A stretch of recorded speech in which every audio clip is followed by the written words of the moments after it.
Hi there, I'm Bevan Thompson and welcome to the Wellbeing Whizz Omnicast. What is an Omnicast? Well, an Omnicast is a video podcast. It's also an audio podcast. It's also a blog on my website. It's many, many things. It's more than just a podcast, basically. And I'm the Wellbeing Whizz. I'm an anxiety coach who helps people manage their anxiety and start to live a better life. Now, what qualifies me for this, you're asking? Well, I used to suffer very badly from anxiety myself around maybe 10 years ago. I had all the symptoms you could think of, the sort of sweaty palms, the dizzy head, the random thoughts, racing thoughts. It turned to depression. It was essentially a living nightmare. And I spent a long time with doctors going through things like hypnotherapy. I tried tablets. I tried a lot of the different solutions. And I found the only thing that helped me was starting to go back to the start, work out how my thoughts worked, work out how they were creating my emotions, how I was creating this anxiety. And what I did, I created a framework and kind of cured myself. That led on to me thinking, hang on a minute, other people should benefit from this, and the Wellbeing Whizz was born. I set up as a coach, helping people manage their anxiety and helping them live a better life, as I say. The Omnicast every week is about sharing tips about this, interviewing other people about their anxiety, me talking about ways to understand anxiety and how to cure it, and essentially just a place where you can learn more about anxiety itself and sort of sharing a lot of people's experience with it. Welcome to episode 29 of the Wellbeing Whizz Omnicast, and today I've got a great guest with me. Her name is Jody Rasteiro. She is a coach and she's going to tell us all about what she does in a moment, but she's also going to talk to us about anxiety and about all the things we normally talk about on the show. Hi Jody, how are you? Hi Bevan, I'm good. Thank you so much for having me here today. No problem, thanks for coming. It's great to have you. So tell everyone who's listening and watching what you're all about. So my name's Jody Rasteiro. I am originally from South Africa. I'm now living in the UK, so just if you pick up the accent differences there. I am a certified health coach, but I'm sort of moving more towards life coaching. I just feel like I'm being dragged in that direction. It's really pulling me to do more life coaching and integrating the health coaching into it. I am a mom of two young kids. I've got a little girl who just turned 2 and I've got a little boy who's just turned 7. Wow, busy times. Very busy, very busy. I think long ago, but I've been there. Mine are 14 and 11, so you've got so much fun to look forward to. Yeah, no, they definitely keep me on my toes. So it's but I wouldn't change everything about it. So, but yeah, so no, they are amazing. They are what. They spur me on every day to just keep learning more and helping people live a better life. So when you have kids, how you suddenly want to become a better person, yeah, very weird. I'm quite a chirpy person and all this, but I wanted to become a more deeper, intelligent, wiser, kind of almost like this dad figure that I'd looked up to, and like I had in my mind what a dad was going to be. It's funny how kids make you a much better person immediately, and it's very weird. Not just that, I think my 7-year-old teaches me new things every day that I'm like on Google looking like, is this correct? I've got that. My son's going to do his GCSEs next year, or there's exams and that, and I'm like, do I remember all my GCSEs? Yeah. When I was 14, what's that, 32 years ago? I'm like, oh my word, I think things may have changed, even in maths in that time. So yeah. I'm not looking forward to those bits. So I think so. Obviously what I do, I'm an anxiety management coach. My podcast is about how anxiety affects people, trying to give tips and hints and things like that to folks who are listening. What does the word anxiety mean to you? So anxiety to me is, it's a couple of things. So first of all, I think that it could be a trigger from a traumatic event. So it could be a big event or a small event, just anything that's happened to you in the past that when you're anticipating something like that happening again in the future, then your anxiety kicks in. Or even if it's not even triggered by something that's happened in the past, but you might be stressed about something that may happen. You're assuming that something is going to happen, and then you start worrying about it, and your fear starts creeping in, and your mind starts taking over and running away with you, and all of a sudden something that could just be a small thing is blown up into a mountain, and you're fearing the worst of the situation and you don't know how to get back down again. I love that. They used the word assuming and may, and it's like, do you know what?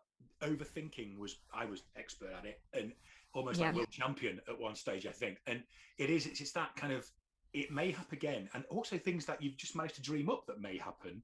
Yeah, exactly. Totally random. And you're like, every thought I had ended up with me living in a cardboard box, having no job and no money and being poor. And it's like, this has gone from, I don't know, a conversation with a client on the telephone, and it's gone that far down the line. But I love that description of assuming and the word may. It's like that summed up my life. You don't know what's going to happen. You don't know. So you're thinking, oh, I'm going to go to this event. There's going to be a lot of people there, but what if this happens? And it's just a what if. Like there's no certainty that that's going to happen, and you're worrying about things that are out of your control, out of things that you can't actually, you can't control what's going to happen. So and also when you're down there, when you're that deep down there on the sort of mining face, if you like, fighting anxiety, it's like you can't sort of rationalize these what ifs. Like they all seem so very real, and they've all got so much emotional weight behind them that normally you'd be like, yeah, what if this happens? Well, what if it happens? Actually, what if can be, what if this happens? Or, oh, what if that happens? It can be two very different ways of saying what if. But the way you're always saying it is always that kind of, oh, what if, terrible kind of trail. And it just spirals one into the next, and oh God, you're preaching to the choir here. Yeah, that was 14 years ago before I learned to sort of manage my anxiety. And so tell me about a time when you've particularly suffered from it. It's something that, it affected you in particular. Is there any sort of particular situations or? So, I mean, I can, if I think back to when I first remembering experiencing anxiety, and I think I must have been in my early 20s. I was going out clubbing a lot, lack of sleep, and I was driving home the one day, and something happened. I can't remember exactly what happened, but all of a sudden I thought, I'm having a heart attack. I need to stop the car.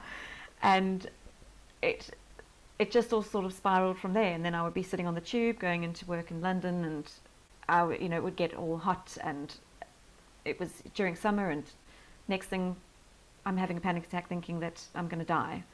I had my first panic attack on the tube, so there must be some sort of like, well, I mean, it's not a pleasant environment anyway, but like you say, the fact you can't get out, you're not in control of the situation, I think really doesn't help. Yeah, you're not. I mean, and I get claustrophobia as well, so it's double whammy. So I think that doesn't help. But during summer on the tubes, it's extremely hot, and everybody's crammed into this one space. But yeah, I mean, then I can remember going camping, and there was people camping in the site behind us, and they were having a massive party into the middle of the night, and all of a sudden somebody started the car, and it looked like the car was actually going to come through our tent. Whoa. And so then I sort of sat up in bed, and I had this panic attack in this tent, and I had my mom and my aunt right next to me, but I didn't wake any of them up because I thought, well, I'm having a heart attack. How do I tell my mom that I'm like 23 years old and I'm having a heart attack? And it's that fear, isn't it, that then continues the panic attack. It's like when you don't know what a panic attack is, I was the same. I was having these sensations, I had no idea what they were. Yeah. And it was just like, oh my God, my heart's like going to stop, and I'm like sweating, and my hands are like shaking, and there's got to be something wrong with me. But actually, when you look into it, it's all part of your own body's sort of mechanics to actually deal with fear.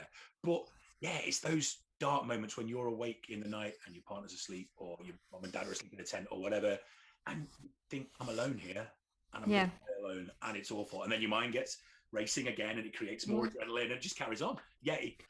I mean, it's like I said, it's a downward spiral. But up until that point, I still hadn't realized that I had anxiety. Like I said, I thought I was having a heart attack and I was going to die. But when I moved back to South Africa, my husband, we weren't married then, but we moved back. Well, actually, no, we had just gotten married. My little boy was about a year old, and we were just about to make the move from Joburg to Cape Town because my husband had been transferred with work. And I was driving to work the one day, and a message came up on the radio about it being Father's Day. So I quickly made a note on my phone and then put my phone back in the door of the car. And as I looked up, there was a guy standing at my passenger window. and he was about to smash my window. And this was probably about 8 o'clock in the morning. Wow.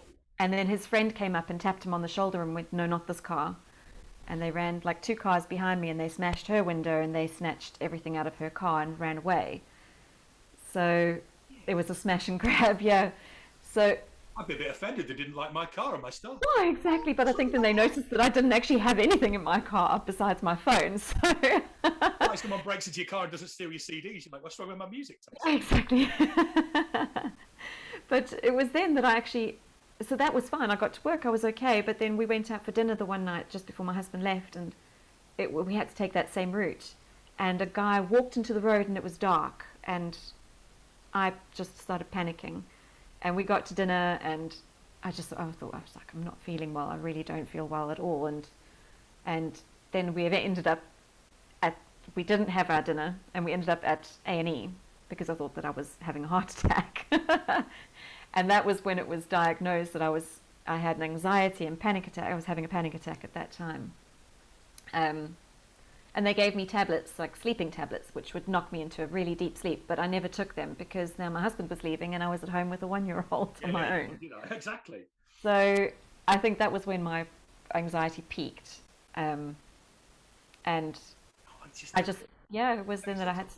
You wish it was a heart attack rather than a panic attack, because you know it's going to come back. Whereas a heart attack, it can do something, well, hopefully, touch wood, there's a medical condition behind it.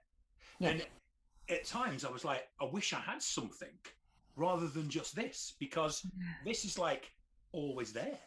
And there's no solving it. They keep going, well, take these tablets or do whatever. And there was no end in sight to it. Whereas at least if I had something wrong with me medically, they could have fixed it. And and it's you're thinking, I wish this was a heart attack, not a panic attack. But that's where you get to.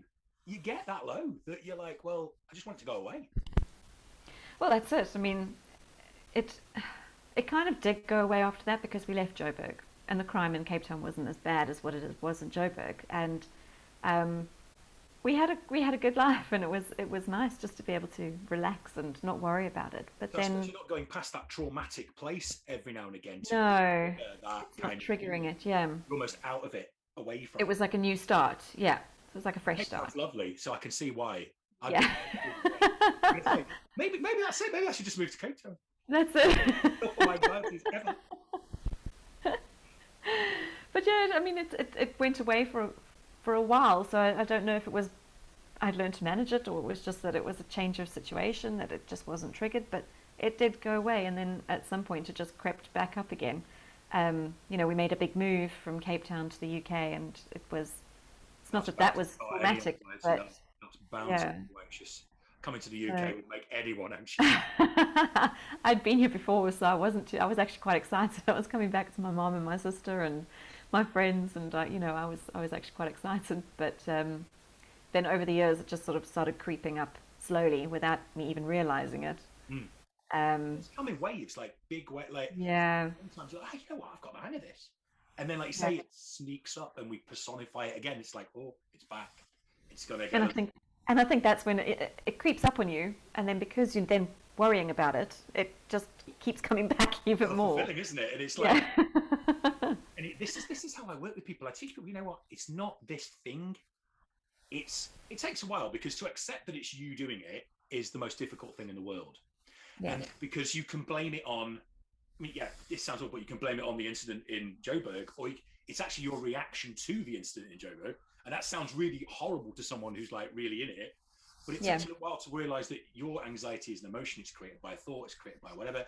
And so get to that realization rather than it's this monster that just keeps coming back is the big secret.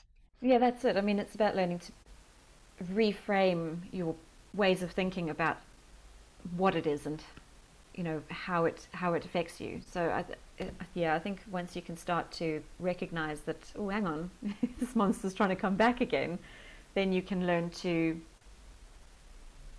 you can nip it in the bud, basically.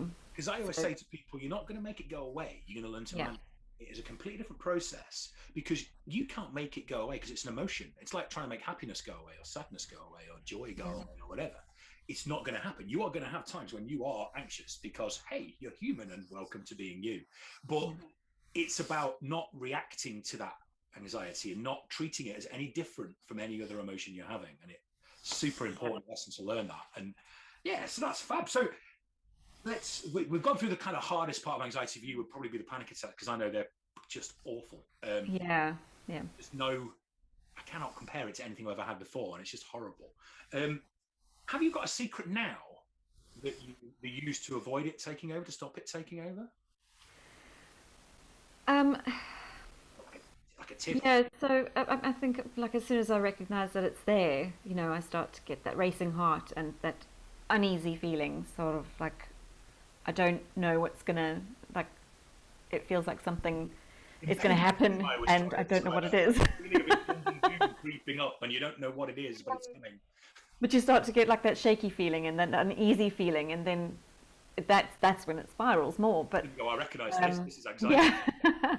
Yeah. So I think, like, for me, as soon as it starts creeping in, I take a moment just to take myself out of the chaos, and even if it's just sitting on the couch and doing nothing, it gives me that time just to clear my mind and just calm down and get myself out of this I don't know what to call it, but reaction almost to yeah. So like the physical reaction is driving the thoughts are driving the physical reaction. You're in this kind of little snowball effect almost. Yeah. But you sitting down on the couch and just go, no, Kermit, let's just calm down a minute. Yeah.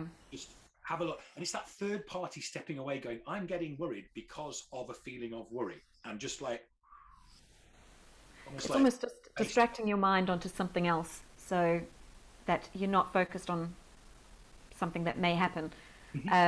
But it's also, I find, that grounding myself, like even if it's just walking outside with no shoes on, just getting my feet down onto the earth and into the grass it's sensations. It's like anything you can draw on. Like we always have the five things you can smell, hear, taste, all that sort of stuff. 4, 3, 2, 1. It's like going outside. Your sensation of being outside. There's sounds, there's sights, there's the grass on your feet. You're taking that internal sensation away and pushing something external. Yeah.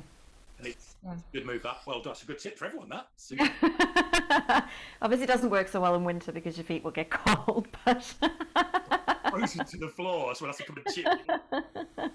Yeah, that's maybe a tip for the future. Maybe do it, I don't know, on a nice carpet or something. I don't know. Well, that's the thing. Maybe you can get a piece of, fake grass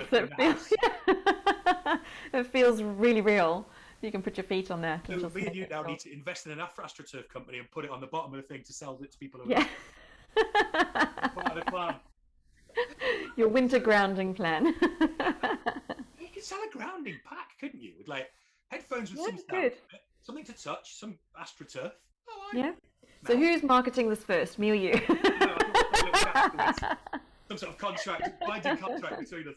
To move away from sort of anxiety for a minute, are there two people you get a chance now on a podcast to say to two people, thank you very much for helping me in my life in general? Are there two people you'd say that helped you in your career or your life or something like that? Because I think having friends and family around you is really important for anxious people. Yeah. My husband has been a big person, to help me with all of this, because sometimes I am just being a bit silly and I need someone to just snap me out of it. And he will be a bit silly. And he will be that person who, he knows when it's time, when it's serious and when it's not, when it's just me overreacting to something little. And he'll be like, oh, Jody, just you're being silly, just snap out of it.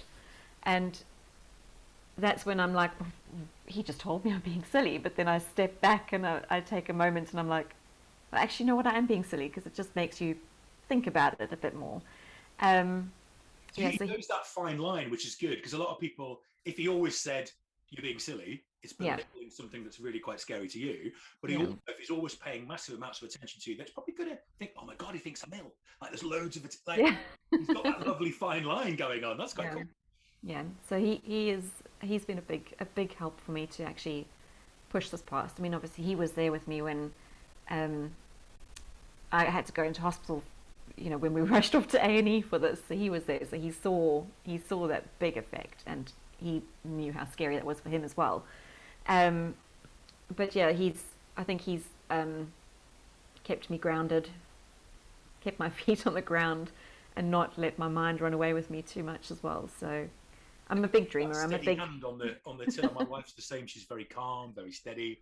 Whereas my head's off all over the place. She keeps me kind of nice and calm and steady. I think we all need someone like, especially people like ourselves who are quite. I'm lumping you in with me now. I don't know. Who have suffered from anxiety, who have these creative minds that run away with things. It's good to have those really grounded people in your life who were like, that's just crazy. Why would you think that? You know, come on. So I've got a very similar person in my life like that. So that's good. Yeah. So I mean, it's and then I'd have to say, but do you know what? I hit a point last year where I was sort of at a crossroads with what I wanted to do. You know, I had a new baby, and I just felt like I needed something that was a bit more like we spoke about previously about kids changing you and you wanting to be this better person. And all of a sudden I had this new baby, and we went into lockdown, and I just realized I wanted to do something more with my life, and I wanted to help people more. And my cousin is also a coach, but she also does RTT, rapid transformational therapy. Yeah. And so I just spoke to her and I said, I want to do this, I want to change. And so she asked me a couple of questions, and she made me start to think about things and analyze things. And that was where I started moving into going towards being a coach.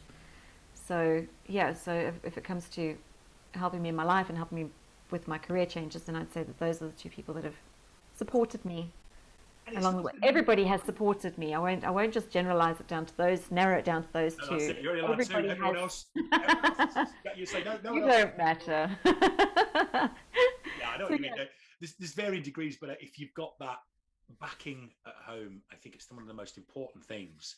That steadiness in your life that keeps you happy and grounded and sensible in the right situations. And then you've got someone who can also, like you said, like your cousin, who can inspire you to make brave decisions, interesting choices, can bring out those things in you by just talking to you, because if she's a coach, she will be able to do that anyway. You know what I mean? You're quite lucky with a free coach there. That's kind of cool. I have an army of coaches through my training, so I do consider myself lucky that if something does creep up, then I've got people that I can sort of call on. Well, I mean, even when you asked me to come on here, and my first thought was I would rather pass out than actually do something like this. Crikey, yes. A lot of people said that. Because my anxiety was just like, I can't do that. I can't go onto a podcast and talk to somebody because there's so many people that are going to see it. I can't do that. But then I sort of thought, no, don't be stupid. You know, I sort of coached myself around why I was fearing putting myself out there in front of people. So, but I've also got another coach who is helping me around this fear of public speaking. So I'd like to get to that point where I can just go out onto a stage and go, hey, everybody, I'm here. Instead of wanting to pass out. But then also suffer from anxiety. So it's the weirdest thing. I'm in like bands and the lead singer and guitarist in the band. I organise music festivals. I do these Facebook lives, and I sometimes get incredibly nervous, but don't show it. I just pretend like acting. Yeah.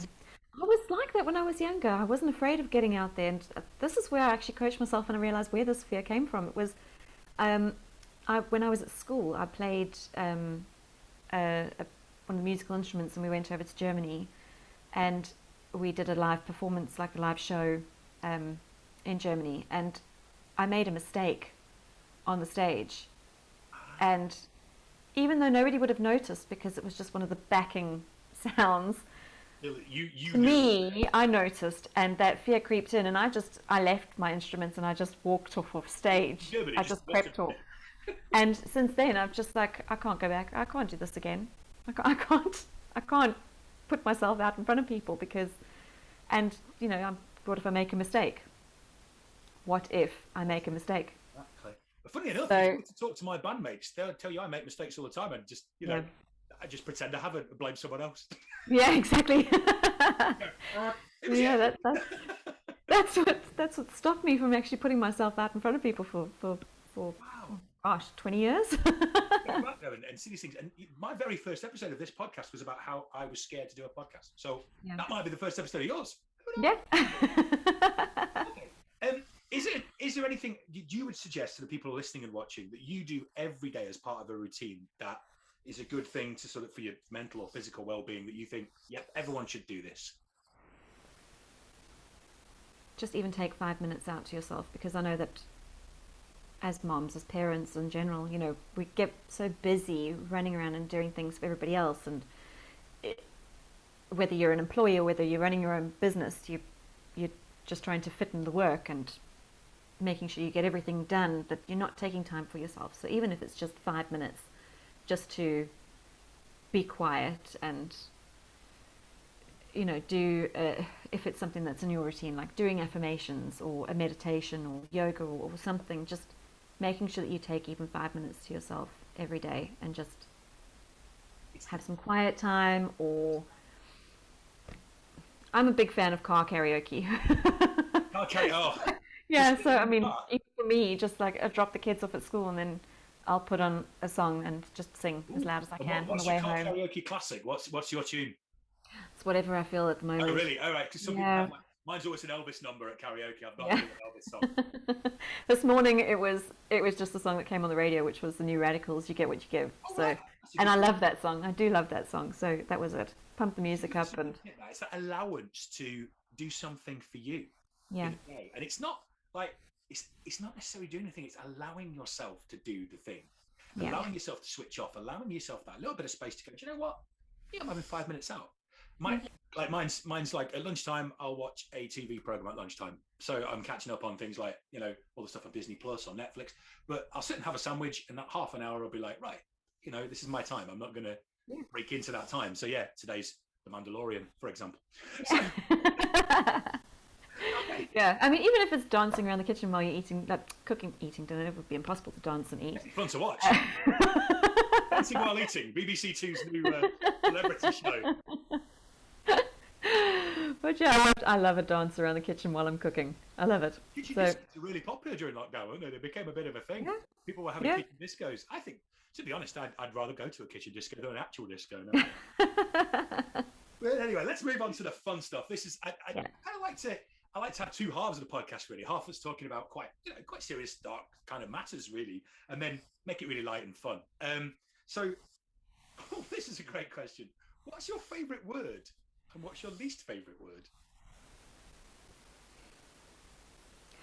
My least favourite word is moist.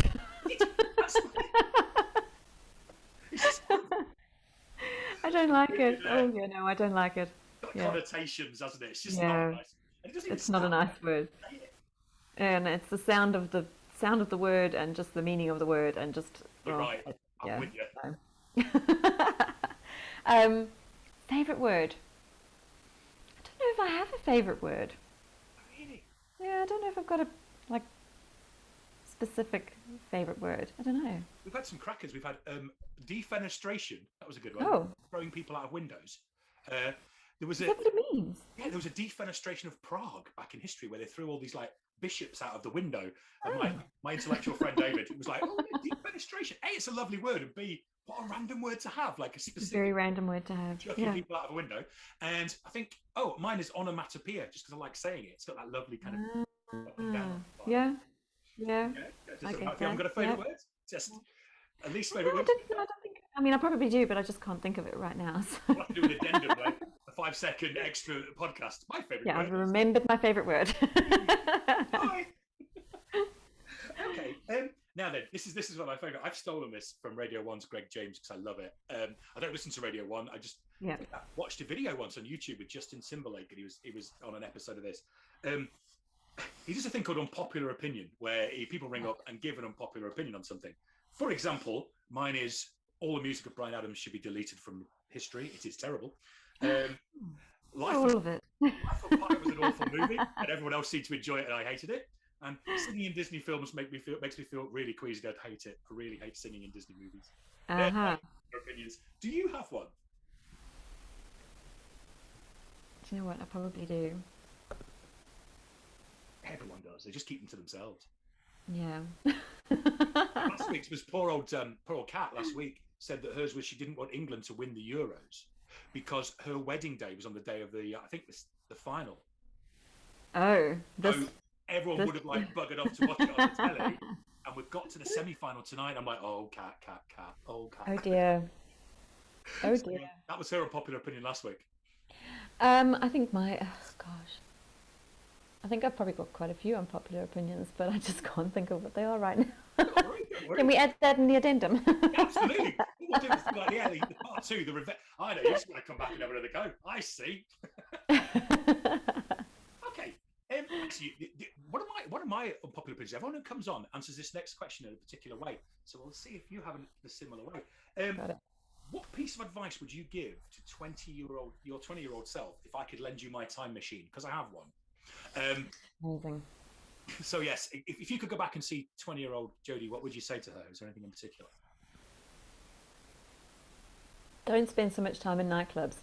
It's going to be fun now, but it's not really going to get you very far in the future. That's a very good one. See, my unpopular opinion on that one is people always say, oh no, I wouldn't change anything. And I'm like, come on now. Yeah. I've been watching, I don't know if you've seen it, we've been watching Below Deck lately. Ooh. And I just keep thinking, I wish I had seen this in my early 20s because I probably would have gone out there and made money instead of spending lots of money that I didn't have on alcohol in nightclubs. No, I think you've got to do it because it's all part of growing up. You learn a lot. Yeah, exactly. You learn the limits of drink, which are important to learn. Yeah. You know, and you learn that as you go through life, they get less and less as well. Crikey, now at the age of 40, I have 2 beers. I'm like, good night, see ya. Yeah. But yeah, going back and saying to yourself, you know, don't do this, don't do that. I always say that I'd go back and say, your thoughts aren't you. And if I knew that when I was 20, oh my God, I would have took on the world. That's a good one. I just thought everything that went through my head, because it was in my voice, was true. Yeah. And it held me back from doing so many things and enjoying my life as much as I could have done and going down paths I shouldn't have gone, like, you know, feeling really anxious and terrible. So yeah, that would be me. But yeah, the people who turn up and say I wouldn't change a thing because I wouldn't be the person I am, I'm like, come on now.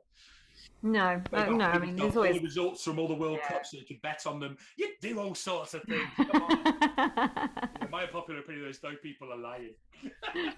I would go back to my 20-year-old self and I'd give myself the lottery numbers. There you go. You see, but then there's all the online business that could be like a problem, like in the it could all go wrong. Okay, this is another favourite of mine. If I could ask you one question that I haven't asked you, what would it be? Get me to ask one question. Oh. I always have a little routine for this as well that I quite like doing.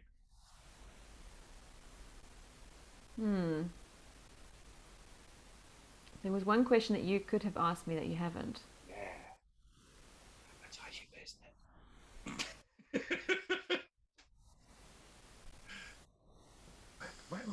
Where can we see Jody online and put questions with her? That's what I asked. Yes. How do we get in touch with Jody and how do we Allow me 1 second. So Jody, I've just thought of a great question. Yeah. How do people get in touch with you and learn how they can work with you online? Well, that's a really great question, Bevan. Actually, you do come up with these sometimes. Through my website or through my Instagram account, which is Jody Rasteiro Coach. I'll put on the bottom of the actual thing anyway, but yes, Jody Rasteiro Coach. Yeah. So so I think through my website I've got contact forms there, and I offer free initial consultations just to see if it's exactly what it is, if we have the right fit to work together. They're priceless for a coach. A lot of people say, "Oh, I don't do them," and I do them all the time because you can you learn whether you get on with the coach and whether the coach gets on with you. But B, also you can come away with so many tips and feel so positive after that half an hour, 45 minutes. Yeah, it's a great thing to do, and I love doing them. And even if the person doesn't end up working with me, it's still nice to meet people and help people in that little way. Yes, you've given up half an hour, 45 minutes of your time. So what? You know. Yeah, exactly. And everybody's got their own story. So, you know, you're learning something new from every person that you talk to. So it's real. So yeah, definitely get in touch with Jody and book a session with her. Thank you. In the description. It's a good question, that wasn't it? I was really proud of That's that a very good question. one. We're on to the last two questions. These are great fun. I have a question where the previous guest asked the next guest a question. However, this one was so good, I've left it in for everyone. It's the Christie Mims, it was so good, I've left it in the podcast question. Now, the title was a little bit rubbish. It needs some work. What is the best 80s movie and why? I think it says a lot about a person, which your favourite 80s movie is. It's like a psychological evaluation. Oh, do you know what? I'd say there's so many. But if I had to go with my favourite movie, is this? I don't even know. It wasn't from the 80s. It wasn't from the 80s, so I'm not going to go with that one. I think it's from before the 80s. Oh, what is it? It might be. It was Dirty Dancing. It was before the 80s. Was it from the 80s? Absolutely. Was it? Okay, well then it's Dirty Dancing. It's in like the 50s, but it was made in the 80s. Yeah. Yes. Yeah. I love that movie. Ever since I was a little girl, I've loved that movie. I think it's one of those kind of, even like I've said before, it's aimed at being a girly movie, but I could sit and watch it. There's some really great bits in it, and it's really life affirming. There's a lot of kind of positive messages in it. There is. It's like a lot of those 80s movies that have that kind of everyone turns out all right in the end and learns their lesson, and it's got that Americanness about it, and that 50s Americana kind of vibe as well. Oh yeah, it's a great movie. I can see why that's your favourite. But we'll argue with that being the best 80s movie, quite possibly. We'll argue with that, yes. Back to the Future, I'm sure there's. Well, Back to the Future. That was another one that I was going to say. My son just recently got into Back to the Future, and we watched all of them, and it was all that he wanted to watch for ages. So I loved the movie, but after we watched it 10 times in 1 week, I was a little bit over it. You're like, not again. Yeah. Me and a friend I had on a couple of weeks back who is really into films. His actual job is sort of making movies and doing special effects and stuff. He was saying that it's weird how much we didn't realise there was swearing in 80s movies. Because we only ever saw the TV versions they put on the TV. Oh, right, okay. And we sit down with our kids now and say, this is on Sky Movies, like, whack it on, it's Back to the and they're swearing in it, and you're like, hang on, I don't know. Like, Beverly Hills Cop was the worst one. Like, I thought that was just like a right funster movie. Oh no, swearing? Like, nothing. Yeah. On ITV back in the day, it was like, he was calling people muddy funsters and all this. No, not on Sky Movies, he doesn't. No, it's the real version. I was like, George, close your ears, eyes. My son is a massive music fan. He wants to be a rocker when he's big. So he's got his guitar. His favorite group is Foo Fighters. So he listens to a lot of Foo Fighters. But then he loves Queen. So we were like, okay, let's let him watch Bohemian Rhapsody. And then there were certain sections where we were like, yeah. Turn it off. Mildly hedonistic lifestyle that Freddie led. In parts. You see that big special for a 7-year-old? Yeah. Wow. Okay. Well, that's cool. Okay, the very last one is, have you got a question? Oh, no, sorry. I've got a question for my last guest for you, haven't I? This was from Kat last week. Poor old Kat is worried about her wedding.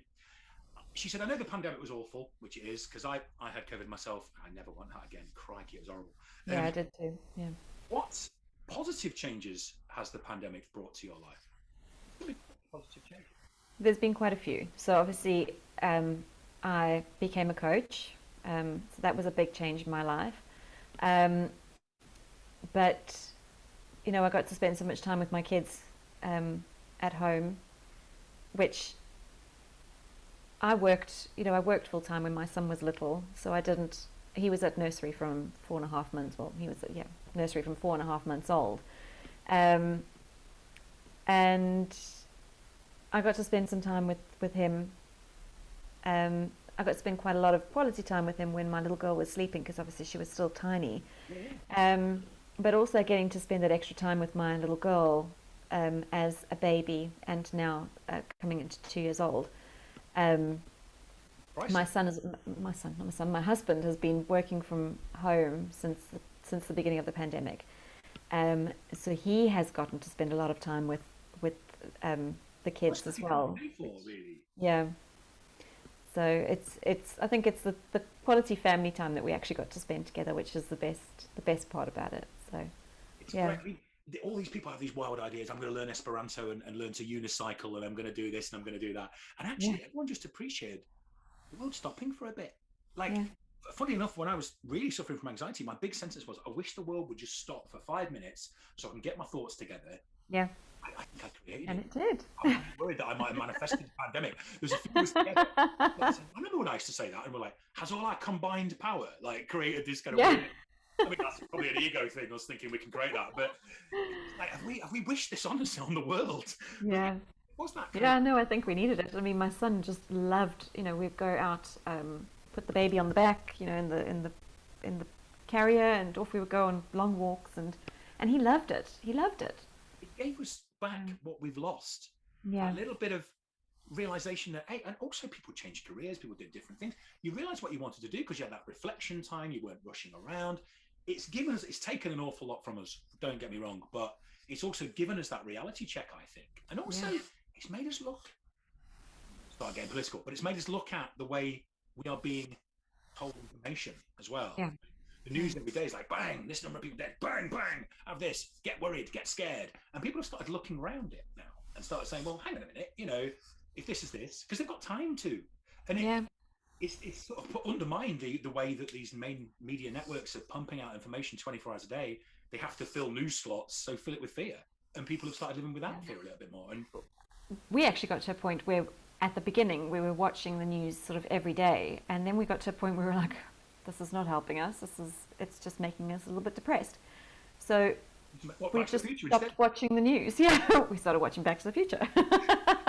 That's ready for us, isn't it? There was no COVID. But yeah, I mean, I wouldn't have been able to do the studying to become a coach if it hadn't have been for COVID, because of the timings of the classes. So my husband wouldn't have been at home to help with the kids. I added hypnotherapy to my weapons, because I managed to do, like, in that year, I managed to cram a year's worth of like guided sessions and working with people and Zoom, and I managed to do that. Yeah, if I was doing my work constantly or I was out and about, I wouldn't have been able to do it either. You're right. It added more weapons to our armory, tool bag, whatever the word. I've mixed metaphors there, but weapons in our tool bag. I think it's been okay, obviously COVID hasn't been a great thing, but I think it's been I'll quote you on that, the actual thing.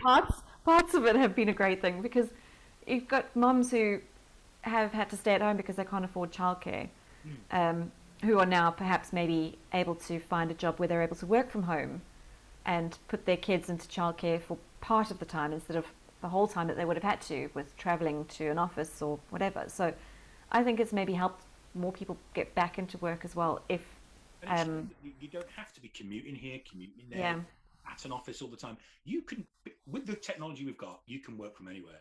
No, exactly. And I've met so many people that I've not actually physically met, which is brilliant. I just think everyone looks like this. Yeah. But, I mean, for those listening, I did a little square around my face. But it's like, but weird, you do know people, you see them in 3D and things like that. You're not just seeing a picture, you're talking to them. So you do know them. You're creating friendships. Yeah. Distant. Yeah, no, it's been there's been a lot of negatives, but there's been a lot of positives to it as well. So I won't quote you as Jody says, the pandemic has been brilliant. It wasn't that bad. It was all right. So then, have you got a question for my next guest? Something fiendish, devilish, and amazing, or just something downright silly? So I was trying to think of different questions that I could ask, but the one that kept coming back to me was that if you had no fear, what would you do? Wow. So if you had no fear of doing like something, that you've always wanted to do, what would you go out and do if you had no fear? Mikey, what would you do? Or did you not think of an answer to? Sorry. I would. No, I mean, there'd be quite a few things. I would get up on stage and I would talk in front of people. I would do a skydive. I would, do more adventurous things that I'm perhaps scared to do. And I was like, probably jump out of a plane. Yeah, I'd probably do a bungee jump without the fear of the rope snapping. I would never do one of them. I saw someone come second best to a bungee jump at a fair in Mansfield, Nottinghamshire once. Never do a bungee jump. Yeah, no, if I was going to do a bungee jump, I think I would go to the bungee jump river, places yeah. and do it. Yeah. I don't think I would do it at a fair in Manchester. They can step into a piece of concrete, not pleasant. No, no. But yeah, No. if you had no fear, God, you could take on the world, wouldn't you? Yeah, You would. Like, yeah. it'd be brilliant. Oh, that's a great question. Thank you for that. I bet the next person will really enjoy that one. But personally, I just want to say, you've conquered your fear completely today. You're such a natural. Yeah. You're so impressive. Thank you. Got to, and you're so much fun. You shouldn't worry at all about doing things like this. You're really very, very entertaining to talk to. So, but no, thank you for coming on. I know it's been a bit of a challenge for you to do it, and I hope you've enjoyed yourself, because I have. Yeah, I really have. Thank you so much for having me here today. Well, and tell people one more time where they can get hold of you, because I really want them to come and speak to you. Yep, so either through my website, which is www.jodyrasteiro.com, or through my Instagram, which is @JodyRasteiroCoach. No, honestly, thank you so much, Jody. Thanks for coming. Thanks, Bevan. It's been great. Thanks so much.